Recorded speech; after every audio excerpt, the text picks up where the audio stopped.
ఒక చిన్న గ్రామానికి దగ్గరగా ఉన్న ఓ ప్రశాంతమైన చెరువులో 3 చేపలు నివసించేవి. ఆ చేపల పేర్లు దూరదృష్టి, సమయస్ఫూర్తి మరియు అలసత్వం. దూరదృష్టి చాలా తెలివైనది. ముందుగానే ప్రమాదాలను ఊహించి నిర్ణయాలు తీసుకునేది. సమయస్ఫూర్తి కూడా తెలివైనదే, కాని పరిస్థితి వచ్చినప్పుడు మాత్రమే స్పందించేది. అలసత్వం మాత్రం నిర్లక్ష్యంగా ఉండేది. ఏమీ అవదు అని ఎప్పుడూ అనుకునేది. ఒకరోజు 2 మత్స్యకారులు చెరువు దగ్గరకు వచ్చారు. వాళ్ళు చెరువులో ఉన్న చేపలను చూసి మాట్లాడుకున్నారు. రేపు ఇక్కడికి వచ్చి వలవేసి చేపల్లు పట్టుకుందాం. ఈ మాటలు వినగానే దూరదృష్టి వెంటనే ఆలోచించింది. ఇక్కడ ఉండడం ప్రమాదం, వెంటనే వెళ్ళాలి. అది ఆలస్యం చేయకుండా వెంటనే ఆ చెరువును వదిలి మరొక చోటుకు వెళ్ళిపోయింది. సమయస్ఫూర్తి మాత్రం ఇలా అనుకుంది.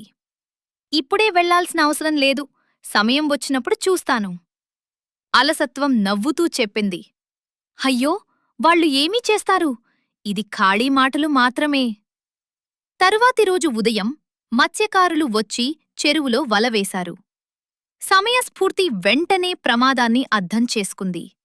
అది చనిపోయినట్లు నటించింది. మత్స్యకారులు దాన్ని మృత చేప అని అనుకుని వల నుండి బయటికి విసిరేశారు. అది వెంటనే నీటిలోకి దూకి తన ప్రాణాన్ని కాపాడుకుంది. కాని అలసత్వం మాత్రం ఏమీ చేయాలో అర్థం కాలేదు.